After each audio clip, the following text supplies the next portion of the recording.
Number 1. Catherine Woods, a nursing assistant whose presence in a California care facility during the late 1980s would eventually unravel a horrifying pattern of abuse and murder that had remained hidden behind the closed doors of an institution meant to protect the most vulnerable members of society. The story of Catherine Woods begins in the sprawling suburban landscape of Los Angeles County, where she secured employment at a residential nursing home that catered to elderly residents who required round-the-clock medical supervision and assistance with daily living activities.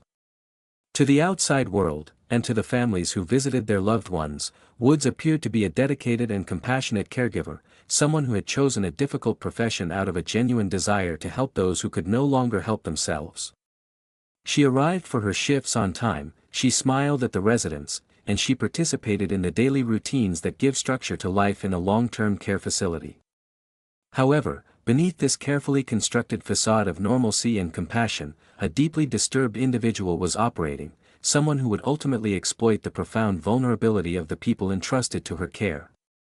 The specific details of Wood's background reveal a woman who had struggled with personal difficulties and emotional instability for years, though none of these struggles were apparent to the administrators who hired her or the families who left their relatives in her care.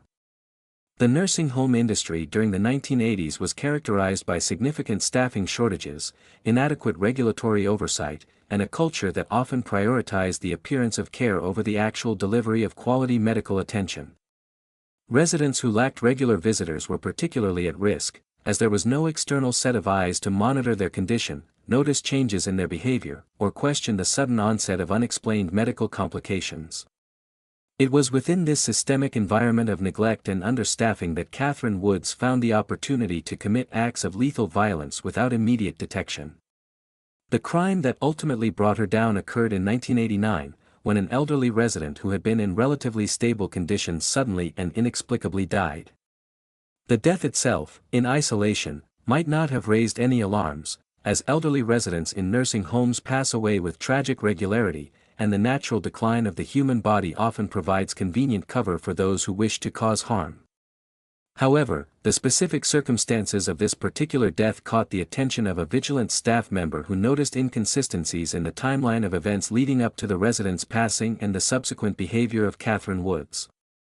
This initial spark of suspicion ignited an investigation that would peel back the layers of deceit that had accumulated over months, if not years. Law enforcement investigators from the local police department, working in conjunction with the county medical examiner's office, began a painstaking review of the deceased resident's medical charts, medication administration records, and the statements provided by other employees working during the same shifts. The investigation quickly revealed that the victim had not died of natural causes, as had been initially assumed, but had been the victim of a deliberate and violent act. The medical examiner's autopsy findings were conclusive and damning, pointing directly to foul play and establishing a clear timeline that placed Catherine Woods at the scene during the critical window of opportunity. When investigators confronted Woods with the evidence, the facade of the caring nursing assistant crumbled entirely. She was placed under arrest and charged with the murder of the resident, a charge that sent shockwaves through the local community and terrified the families who had loved ones residing in the same facility. The trial of Catherine Woods took place in a Los Angeles County courtroom, where prosecutors presented a compelling case built on forensic evidence, medical records, and the testimony of fellow healthcare workers who had witnessed suspicious behavior but had been hesitant to report it out of fear or uncertainty. The defense attempted to portray Woods as a victim of a broken system, arguing that understaffing and overwhelming work conditions had caused her to snap under pressure. However, the jury was not persuaded by this narrative, recognizing that systemic failures within the nursing home industry, while real and significant, could never serve as an excuse for the deliberate taking of a human life. After a period of deliberation, the jury found Catherine Woods guilty of second-degree murder, acknowledging the intentional and malicious nature of her crime. The judge, recognizing the profound breach of trust involved in murdering someone who was completely dependent on your care, handed down a sentence of 17 years to life in the California state prison system. The aftermath of the Catherine Woods case had a significant impact on the local community and the broader conversation surrounding nursing home regulation in California. Families began demanding greater transparency in the operations of residential care facilities, and state legislators introduced bills aimed at increasing the frequency of inspections and the severity of penalties for facilities that failed to report suspicious deaths. The case served as a grim reminder that the most dangerous predators are often those who have been granted access to their victims under the guise of providing help and comfort. Catherine Wood served her time in the California prison system, becoming a shadow of the person she had pretended to be, a woman whose legacy is forever defined not by the care she was supposed to provide, but by the life she deliberately and maliciously took. The victim's family, who had trusted the facility to protect their loved one in their final years, was left to grapple with the agonizing knowledge that the person responsible for their profound loss was someone who had been paid to keep them safe. Number 2, Gwen Graham, a nursing assistant who operated within the walls of a Largo, Florida nursing home in 1987, orchestrating a killing spree that claimed the lives of 5 elderly residents and exposed the terrifying reality of what can happen when a serial predator gains access to a vulnerable population. Gwen Graham was not a doctor or a highly trained medical professional, she was a nursing assistant, a position that requires minimal formal education but grants an extraordinary level of physical access to patients who are bedridden, medicated, and unable to defend themselves. Graham began working at the Largo nursing home during a period when the facility was experiencing significant operational challenges, including high turnover rates among staff and a persistent shortage of qualified personnel. These conditions, while not unique to this particular facility, created an environment where individual employees were often left alone with large numbers of residents for extended periods, a situation that a person with malicious intent could easily exploit.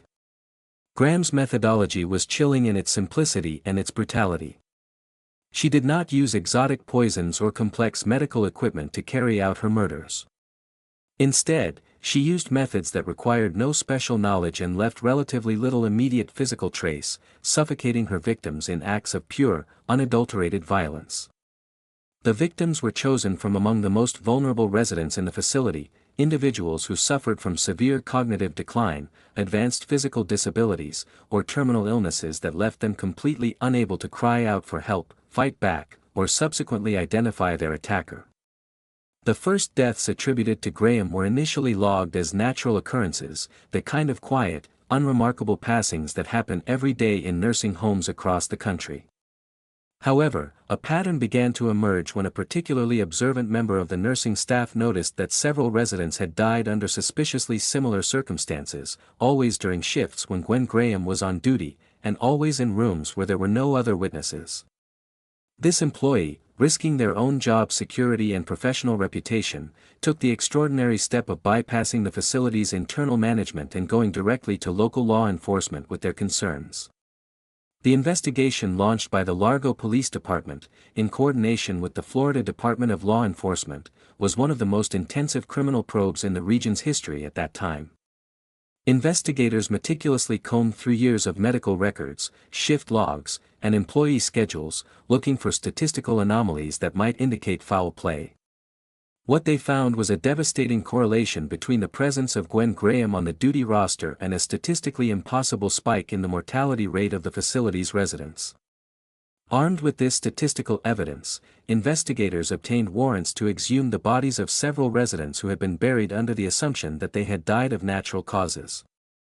The resulting autopsies, performed by some of the nation's leading forensic pathologists, confirmed the worst fears of the investigators. The victims had been suffocated, and the forensic evidence clearly pointed to homicide rather than natural decline. Gwen Graham was arrested and charged with 5 counts of first-degree murder, a number that prosecutors believed represented only a fraction of her actual victim count. The trial of Gwen Graham was a media spectacle that drew national attention to the issue of nursing home violence and the inherent dangers of inadequate background checks and insufficient regulatory oversight in the long-term care industry. The courtroom was packed with the families of the victims, many of whom expressed a profound and devastating sense of betrayal, having trusted the facility to provide a safe and dignified environment for their loved ones in their final days. The prosecution presented a mountain of evidence linking Graham to the crime scenes, including forensic data, shift schedules, and the testimony of fellow staff members who described her cold and detached demeanor. The defense attempted to create reasonable doubt by attacking the methodology of the statistical analysis and questioning the reliability of the forensic evidence obtained from exhumed bodies. However, the sheer volume of evidence, combined with the undeniable pattern of deaths occurring on Graham's watch, proved insurmountable. The jury returned a verdict of guilty on all 5 counts of first-degree murder, and the judge sentenced Gwen Graham to 5 consecutive life sentences in the Florida state prison system, ensuring that she would never again have the opportunity to harm another vulnerable individual. The Gwen Graham case became a watershed moment in the history of Florida's approach to nursing home regulation, leading to sweeping legislative reforms that mandated more rigorous background checks for all healthcare workers, increased the frequency of unannounced state inspections, and established clearer protocols for reporting and investigating suspicious deaths in residential care facilities. The broader implications of Graham's crimes extended far beyond the borders of Florida, influencing national policy discussions about the protection of elderly citizens and the urgent need to create a culture of accountability within an industry that had historically operated in the shadows. The victims, whose names were largely unknown to the public before the trial, were finally granted a measure of justice, though their families would carry the emotional scars of Graham's betrayal for the rest of their lives. Gwen Graham remains incarcerated in the Florida prison system, a permanent monument to the catastrophic consequences of placing unchecked power in the hands of a remorseless killer. Number 3, Orville Lynn Majors, a licensed practical nurse whose deployment to the intensive care unit of a Vermilion County, Indiana hospital between 1993 and 1995 transformed a place of healing into a killing field, leaving a trail of death that numbered well over 100 suspected victims. The case of Orville Lynn Majors stands as one of the most staggering examples of medical serial murder in American history, a saga that exposed catastrophic failures in hospital administration, medical peer review, and the regulatory mechanisms designed to protect patients from predatory healthcare workers. Majors was not a brilliant physician or a highly respected specialist, he was a licensed practical nurse, a position that, while essential to the functioning of any hospital, operates under the direct supervision of registered nurses and physicians and carries a defined scope of practice. He began working at the Vermilion County Hospital during a period of significant transition for the facility, which was struggling to maintain adequate staffing levels and provide comprehensive critical care services to a rural population. When Majors was assigned to the intensive care unit, the other nurses and doctors initially viewed him as a hardworking and willing employee who was not afraid to take on difficult shifts or handle demanding patients. However, this initial positive impression quickly soured as a terrifying statistical anomaly began to manifest within the unit.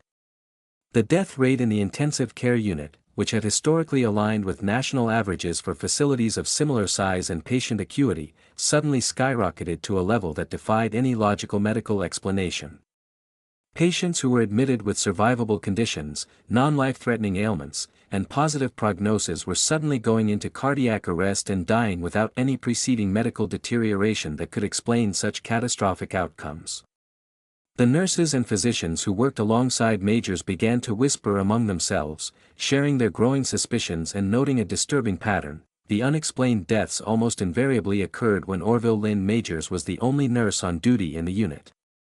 Despite these overwhelming internal suspicions, the hospital administration, driven by a combination of denial, institutional self-preservation, and a profound fear of litigation, failed to take immediate and decisive action.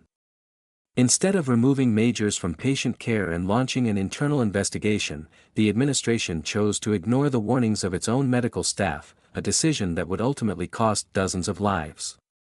The turning point in the case came when a group of courageous physicians, realizing that the hospital administration would not act, took the extraordinary step of bypassing their employers and going directly to local law enforcement and the Indiana State Police. The investigation that followed was massive in scope, involving a detailed retrospective analysis of every patient admission, treatment protocol, and death that had occurred in the intensive care unit during the period when Majors was employed. Epidemiologists and medical statisticians were brought in to analyze the data, and their findings were chilling.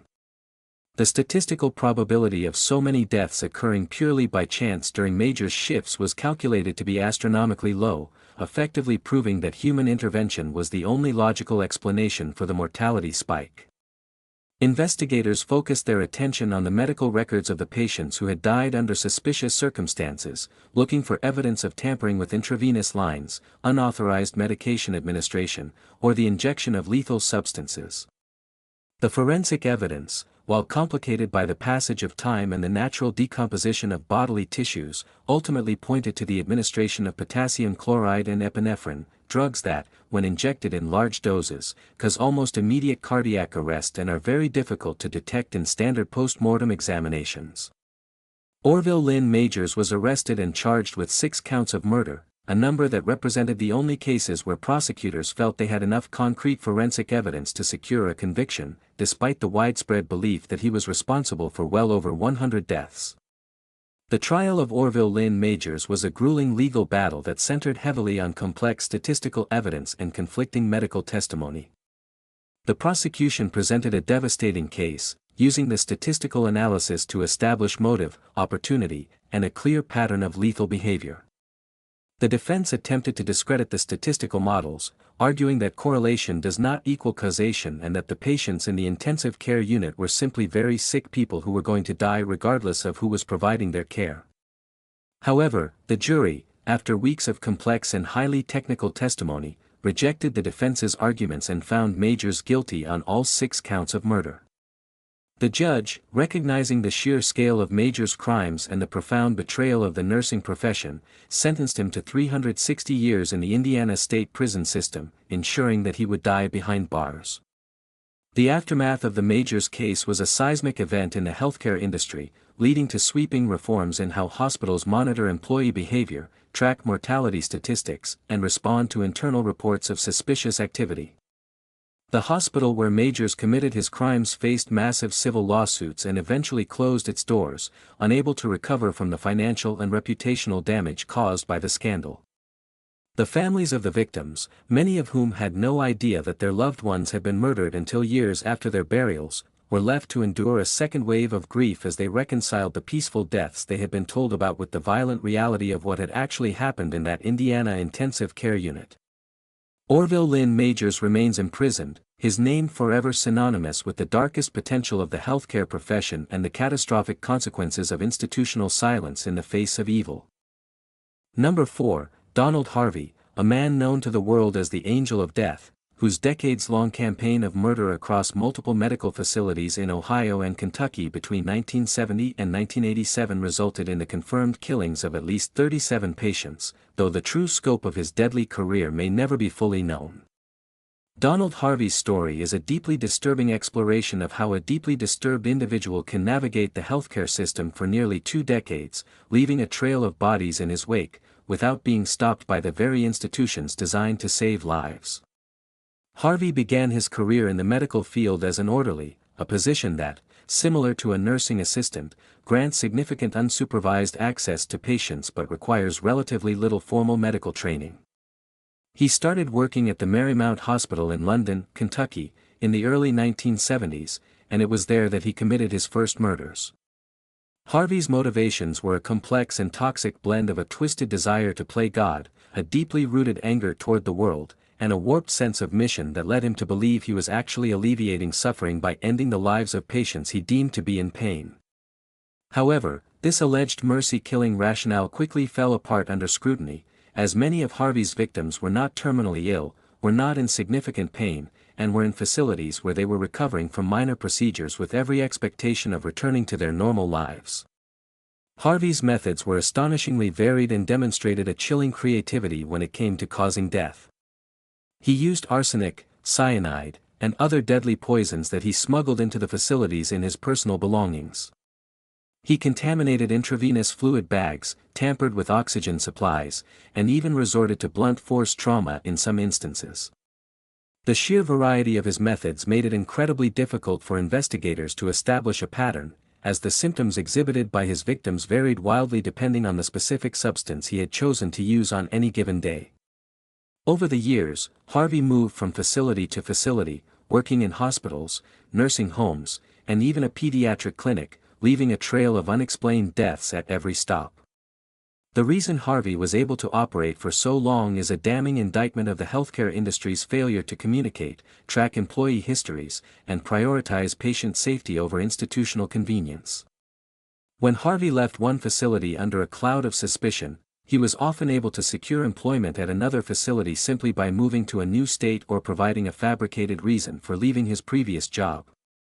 Background checks in the 1970s and 1980s were rudimentary at best, and there was no centralized database to track suspicious deaths or flag employees who had been implicated in internal investigations. The turning point in the Harvey case came in 1987, when a patient at the Drake Memorial Hospital in Cincinnati, Ohio, survived a poisoning attempt and was able to communicate with investigators. The patient's recovery provided the first concrete, living evidence of Harvey's methods, and investigators immediately launched a comprehensive review of Harvey's employment history and the mortality rates at every facility where he had worked. What they uncovered was a nightmare of epic proportions. As investigators exhumed bodies, reviewed old medical records, and interviewed former colleagues, the true scale of Harvey's killing spree began to emerge. The numbers were staggering, far exceeding anything seen in previous medical murder cases. Facing an overwhelming mountain of evidence, including toxicology reports that confirmed the presence of deadly poisons in the exhumed remains of his victims, Donald Harvey made a decision that shocked the nation. He agreed to plead guilty to 37 counts of murder, avoiding a trial that would have dragged on for years and forced the families of his victims to endure the agony of a public proceeding. In exchange for his plea, Harvey received a sentence of multiple life terms in prison, ensuring that he would never walk free again. However, the plea deal was deeply controversial, as many families felt that Harvey had escaped true justice by avoiding the death penalty and that the full extent of his crimes had been swept under the rug to avoid a lengthy and expensive trial. The Donald Harvey case had a profound and lasting impact on the healthcare industry, serving as the primary catalyst for the development of more stringent background check procedures for healthcare workers, the creation of better communication channels between medical facilities in different states, and the establishment of clearer protocols for investigating and reporting suspicious deaths. Harvey's crimes also shattered the illusion that medical serial killers were a rare anomaly, forcing the medical community to acknowledge that the unique environment of a hospital or nursing home provides an almost perfect hunting ground for a motivated predator. Donald Harvey spent the rest of his life in the Ohio State Prison System, a place where he eventually met his own violent end when he was beaten to death by a fellow inmate in 2017. For the families of his victims, Harvey's death in prison provided a sense of finality, but it could never erase the profound betrayal they had suffered at the hands of a man who had been entrusted with the most sacred responsibility in society, the care of the sick and the dying. Number 5, Efrain Saldivar, a respiratory therapist working at the Glendale Adventist Medical Center in California between 1996 and 1997, whose confession to murdering as many as 50 patients exposed a terrifying breach of security in one of the state's most respected healthcare institutions. Efrain Saldivar's case is a harrowing study in the psychology of medical murder and the catastrophic consequences of a healthcare system that fails to recognize and respond to the warning signs of a predatory employee. Saldivar was a respiratory therapist, a highly specialized position that requires extensive training in the operation of ventilators, oxygen delivery systems, and other life support equipment. This role granted Saldivar an extraordinary level of access to critically ill patients, many of whom were sedated, intubated, and completely dependent on mechanical support to sustain their most basic bodily functions. To the doctors and nurses working alongside him, Saldivar appeared to be a quiet, competent, and reliable professional who took his responsibilities seriously and never drew negative attention to himself. He was the kind of employee who blended seamlessly into the background of a busy hospital, a characteristic that made him the perfect predator. The murders attributed to Saldivar occurred primarily during the night shifts, a time when hospital staffing levels are at their lowest and the opportunity for unsupervised interaction with patients is at its highest. Saldivar's weapon of choice was the muscle relaxant Pavulon, a powerful drug that, when injected into a patient who is already receiving mechanical ventilation, causes complete respiratory paralysis, leading to death within minutes. Because the drug metabolizes quickly and leaves very little trace in standard toxicology screenings, it was an incredibly difficult murder weapon to detect, especially in a population of patients who were already critically ill and expected to experience medical complications. The anomaly that eventually brought Saldivar to the attention of investigators was a statistical spike in the death rate in the respiratory care unit during the periods when he was assigned to night shifts. Much like the Orville Lynn Majors case, the correlation between Saldivar's presence and an increase in patient mortality was too strong to be dismissed as a coincidence. However, unlike the Majors case, where hospital administrators ignored the warnings of their staff, the administration at Glendale Adventist Medical Center took the unusual step of conducting an internal review, which ultimately led them to terminate Saldivar's employment and refer the matter to law enforcement. The investigation by the Glendale Police Department and the Los Angeles County District Attorney's Office initially struggled to build a case against Saldivar, as the forensic evidence was difficult to obtain and the chain of custody for the patient's bodily fluids had been compromised by the normal procedures of hospital care and embalming. The breakthrough in the case came when Saldivar, apparently overwhelmed by the psychological burden of his crimes and the pressure of the ongoing investigation, made a voluntary statement to investigators in which he confessed to injecting patients with lethal doses of Pavulon. In a chilling and matter-of-fact tone, Saldivar claimed that he had murdered as many as 50 patients during his time at the medical center, though he later attempted to recant parts of his confession, claiming that he had only killed those who were already close to death and were suffering. Prosecutors, unconvinced by Saldivar's attempt to reframe his crimes as mercy killings, pressed forward with the case, focusing on the specific incidents where they had enough medical evidence to prove murder beyond a reasonable doubt. The legal proceedings against Efren Saldivar were incredibly complex, spanning several years as investigators worked to exhume bodies, conduct advanced toxicological testing, and build a case that could withstand the rigorous scrutiny of a criminal trial. Ultimately, Saldivar agreed to a plea deal in which he pleaded guilty to 6 counts of murder in exchange for a sentence of 6 consecutive life terms without the possibility of parole. The plea deal was a source of immense frustration for many of the victims' families, who felt that Saldivar had gotten off easy by avoiding the death penalty and that the justice system had failed to hold him fully accountable for the full scope of his confessed crimes. The Efren Saldivar case sent shockwaves through the respiratory therapy profession and the broader healthcare community, leading to significant changes in how hospitals monitor the administration of dangerous medications, restrict access to lethal drugs, and track mortality data by individual employee shifts. The case also highlighted the critical importance of preserving forensic evidence in hospital settings, leading to the development of new protocols for handling the bodies of patients who die under suspicious circumstances. Saldivar remains incarcerated in the California state prison system, his name forever etched in the annals of medical murder as a man who used his specialized knowledge and trusted position to end dozens of lives with cold and calculating precision. The families of his victims were left to grapple with the horrifying realization that the medical center they had trusted to save their loved ones had inadvertently provided a serial killer with the tools and the opportunity to commit mass murder.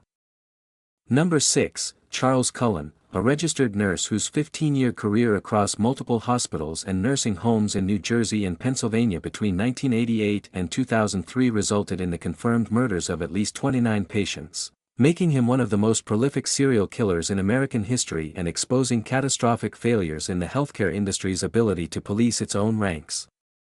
The case of Charles Cullen is a masterclass in the systemic blind spots, institutional self-preservation, and legal loopholes that allow medical serial killers to operate with impunity for years, moving from facility to facility, leaving a trail of death in their wake, while the very institutions that employ them actively work to conceal their crimes from the public and law enforcement. Cullen was a registered nurse, a position that carries a significant level of autonomy, clinical expertise, and access to powerful medications, making him far more dangerous than the nursing assistants and orderlies who had committed previous medical murders. He was also a highly functioning alcoholic and a deeply troubled individual who had a long history of suicidal ideation, self-harm, and psychiatric hospitalizations, red flags that were either ignored or actively concealed by the facilities that employed him. Cullen's murder methodology was incredibly sophisticated, utilizing a vast arsenal of pharmaceutical agents, including digoxin, insulin, epinephrine, and other drugs that could be easily administered through intravenous lines and were difficult to detect in post-mortem examinations. He targeted patients of all ages, from elderly residents in nursing homes to relatively young patients recovering from routine surgeries in acute care hospitals, demonstrating a complete and utter absence of empathy or remorse. The most horrifying aspect of the Cullen case is not the number of people he killed, but the ease with which he was able to move from one facility to another despite a growing body of evidence that he was a dangerous and lethal employee. When administrators at one hospital began to suspect that Cullen was responsible for a series of unexplained deaths, they did not call the police. Instead, they chose to fire him quietly, often providing him with positive letters of recommendation or agreeing not to contest his unemployment benefits in exchange for his immediate resignation. This practice, driven by a desire to avoid lawsuits, negative publicity, and the costly disruption of a formal investigation, effectively passed Charles Cullen from one unsuspecting facility to the next, like a deadly virus being transmitted through a vulnerable population. The breakthrough in the Cullen case came through the relentless efforts of a small group of individuals who refused to participate in the industry's culture of silence. A detective from the Somerset County, New Jersey prosecutor's office, working in tandem with a courageous nurse who had been investigating Cullen's activities independently, began to connect the dots between the suspicious deaths at multiple facilities. They discovered that Cullen had been present at an alarming number of patient deaths across several different hospitals, a pattern that could not be explained by chance. When investigators finally confronted Cullen with the evidence they had gathered, he made a shocking admission, confessing to murdering patients at multiple facilities over a period of 15 years. However, Cullen's confession was manipulative and unreliable, as he frequently changed the details of his stories, minimized the number of victims, and provided conflicting accounts of his methods and motivations. The legal battle that followed was one of the most complex in New Jersey history, as prosecutors from multiple jurisdictions fought over jurisdictional issues, evidence sharing, and the strategic deployment of the death penalty. Ultimately, Cullen agreed to plead guilty to 29 counts of murder and additional counts of attempted murder in exchange for a sentence of 18 consecutive life terms without the possibility of parole, a deal that spared him from the death penalty but ensured he would die in prison. The Charles Cullen case became the subject of intense national media scrutiny and a best-selling book titled The Good Nurse, which meticulously detailed the systemic failures that allowed Cullen to kill for so long. The case led to the passage of landmark legislation in New Jersey and other states, including laws that require healthcare facilities to report suspicious employee behavior to law enforcement and prohibit facilities from providing misleading references to prospective employers. The broader implications of the Cullen case continue to reverberate through the healthcare industry today, serving as a constant and urgent reminder that the safety of patients must always supersede the financial and reputational interests of medical institutions. Charles Cullen is currently incarcerated in a New Jersey state prison, spending his days in isolation, a man whose very name has become synonymous with the darkest potential of the nursing profession and the catastrophic consequences of an industry that values its own protection over the lives of its patients. Number 7, Stephanie Wallace, a caregiver working at a Texas assisted living facility in 2012, whose calculated poisoning of multiple elderly residents with over-the-counter medications revealed the devastating vulnerabilities present in the rapidly expanding assisted living industry, a sector that historically operated with far less regulatory oversight than traditional nursing homes. The case of Stephanie Wallace is particularly disturbing because it highlights how easily a person with malicious intent can exploit the gaps in regulation and supervision that exist in residential care settings that are designed to provide a home-like environment for seniors who need assistance with daily activities but do not require round-the-clock skilled nursing care. Wallace was employed at a Texas assisted living facility that catered to a middle-class clientele, individuals who were still relatively independent but needed help with medication management, bathing, and meal preparation.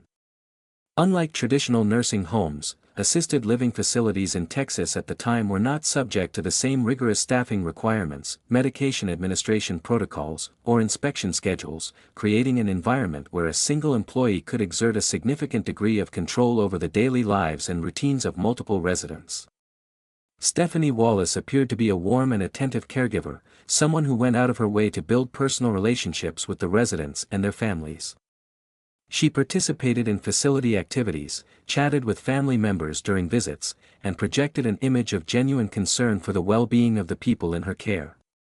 However, beneath this exterior, Wallace was engaging in a calculated and systematic campaign of poisoning, using over-the-counter medications that were readily available and easily disguised in food or drink. The choice of over-the-counter medications was a deliberate strategy on Wallace's part, as these substances are not typically screened for in standard toxicology panels and their effects can mimic natural symptoms of aging or underlying medical conditions, making it incredibly difficult for medical professionals to identify the true cause of a resident's deterioration. The victims began exhibiting a range of unexplained symptoms, including severe lethargy, confusion, gastrointestinal distress, and a sudden and rapid decline in their overall cognitive and physical function. In an assisted living environment, where residents are already expected to experience gradual declines in their health, these symptoms were initially attributed to the normal progression of age-related conditions, allowing Wallace to continue her poisoning spree without immediate detection.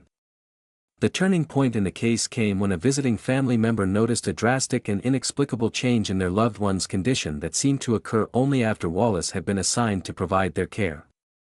This family member, demonstrating remarkable intuition and persistence, demanded that the resident be transported to a hospital for a comprehensive medical evaluation, bypassing the facility's on-site medical staff. The hospital physicians, conducting a more thorough and specialized examination than the resident would have received in the assisted living setting, discovered evidence of toxicity that was inconsistent with the resident's known medical conditions and medication regimen. This discovery prompted the hospital to contact law enforcement, triggering an investigation by the Tarrant County Sheriff's Department that would ultimately expose the full scope of Wallace's crimes. Investigators executed a search warrant at the assisted living facility and Wallace's personal residence, uncovering a stockpile of over-the-counter medications that were inconsistent with the needs of the residents and suggesting a premeditated plan to cause harm. They also seized the facility's medication administration records, which revealed significant discrepancies and anomalies that pointed directly to Wallace's unauthorized and intentional tampering with the residents' care plans. Stephanie Wallace was arrested and charged with multiple counts of injury to an elderly person, a serious felony in the state of Texas that carries significant penalties due to the enhanced protections afforded to vulnerable adults under state law. The trial of Stephanie Wallace was a sobering event that drew significant attention from the state's regulatory agencies and the assisted living industry. Prosecutors presented a meticulous case built on medical evidence, medication logs, and the testimony of medical experts who explained how the specific over-the-counter substances Wallace had used could cause the exact symptoms exhibited by the victims. The defense attempted to portray Wallace as an overwhelmed and incompetent caregiver who had made mistakes but had no malicious intent, a narrative that the jury firmly rejected. After a brief period of deliberation, the jury found Stephanie Wallace guilty on all counts, and the judge, recognizing the extreme vulnerability of the victims and the calculated nature of the crimes, sentenced her to 60 years in the Texas state prison system. The aftermath of the Wallace case had a profound impact on the assisted living industry in Texas, prompting the state legislature to pass new regulations that significantly increased the oversight of medication management in assisted living facilities, mandated more frequent and rigorous inspections, and required facility administrators to report any suspicious medical events to state regulators within a specified timeframe. The case also served as a stark wake-up call for families considering assisted living for their loved ones, highlighting the critical importance of remaining actively involved in the care process, asking difficult questions about staffing and supervision, and trusting one's instincts when something seems wrong. Stephanie Wallace's victims, many of whom suffered long-term health consequences as a result of her poisoning, were finally granted a measure of justice, though the emotional and physical trauma they endured could never be fully undone. The case stands as a powerful testament to the fact that evil does not require a medical degree or access to exotic pharmaceuticals, it only requires opportunity, malice, and a system that fails to pay attention. Number 8, Vicki Dawn Jackson, a licensed vocational nurse working at a small nursing home in Nocona, Texas, in 2000, whose methodical murder of 4 residents by injecting them with air became one of the most bizarre and chilling cases of medical murder in the state's history, exposing the unique dangers faced by residents in rural healthcare facilities with limited resources and oversight. The story of Vicki Dawn Jackson takes place in the close-knit rural community of Nocona, a small town where the local nursing home was not just a healthcare facility, but a central pillar of the community, a place where generations of families had entrusted their elderly loved ones to the care of their neighbors. Jackson was a licensed vocational nurse, a position that required formal training in state licensure, granting her a level of clinical authority and access to patients that exceeded that of a standard nursing assistant. She was well known in the community, and her employment at the Nocona nursing home was seen as a reflection of her commitment to caring for the town's most vulnerable residents. However, beneath this facade of rural respectability, Jackson was harboring a deep-seated resentment and a profoundly disturbed psychological state that would eventually manifest in an unimaginably cruel and unusual method of murder. Unlike the medical serial killers who used drugs or poisons to end their victims' lives, Jackson chose a method that was shockingly primitive and physically violent. She injected air into the intravenous lines of her victims, causing fatal air embolisms. An air embolism occurs when a sufficient volume of air enters the bloodstream, traveling to the heart or brain and causing immediate cardiac arrest or stroke. The method is excruciatingly painful and terrifying for the victim, who may experience sudden chest pain, shortness of breath, and a profound sense of impending doom as the air bubble moves through their circulatory system. The choice of this particular method provided a terrifying window into Jackson's psychological state, suggesting a level of cruelty and a desire to inflict suffering that went far beyond the detached and clinical approach taken by other medical murderers. The murders took place over a period of several months in the year 2000, targeting residents who were largely bedridden and dependent on intravenous medications or fluids for their daily care. The first deaths were attributed to natural causes, as air embolisms are exceptionally difficult to detect in standard autopsy procedures, especially in elderly patients whose bodies are already compromised by a variety of underlying conditions.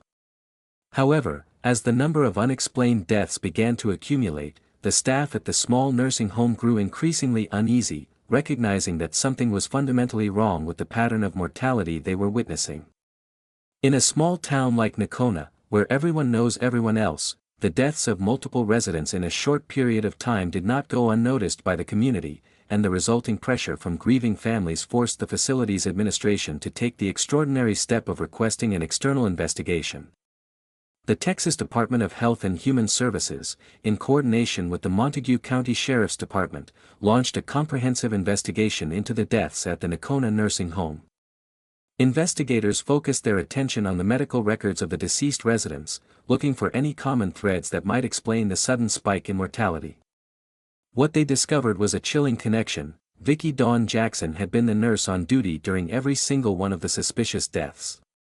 Armed with this correlation, investigators ordered a series of highly specialized autopsies, instructing the forensic pathologists to specifically look for evidence of air embolisms, a request that was highly unusual and reflected the investigators' growing belief that they were dealing with a unique and unprecedented method of murder. The autopsies confirmed the investigators' worst fears, providing clear and incontrovertible evidence that the victims had died from air embolisms that could only have been caused by the deliberate injection of air into their intravenous lines. Vicki Dawn Jackson was arrested and charged with capital murder, a charge that reflected the state of Texas' view of her crimes as among the most serious and heinous offenses imaginable. The trial of Vicki Dawn Jackson was a surreal and deeply disturbing event that captivated the small town of Nocona and drew media attention from across the state. Prosecutors laid out a methodical case, demonstrating how Jackson had used her position of trust and her clinical access to administer a death sentence to her victims in a manner that was both painful and terrifying. The defense attempted to raise questions about the reliability of the forensic evidence and suggested that the air embolisms could have been caused by accidental equipment malfunctions, a theory that the prosecution's medical experts thoroughly and convincingly dismantled. The jury, after hearing the overwhelming evidence, found Jackson guilty of capital murder, and the judge sentenced her to life in prison without the possibility of parole. The case of Vicki Dawn Jackson had a significant impact on the regulation of rural nursing homes in Texas, leading to new requirements for the monitoring of intravenous medication administration and increased training for staff on the recognition and prevention of air embolisms. For the community of Nocona, the case was a profound trauma, a shattering of the illusion that the quiet, familiar surroundings of a local nursing home could provide a safe haven from the evils of the outside world. Jackson's victims, whose final moments were filled with pain and terror inflicted by the very person who was supposed to be caring for them, were finally granted the justice they deserved, though the scars left on their families and their community would take generations to heal. Vicki Dawn Jackson remains incarcerated in the Texas prison system, a woman whose choice of such a visceral and painful method of murder set her apart from other medical killers and cemented her place as one of the most disturbing figures in the history of American true crime.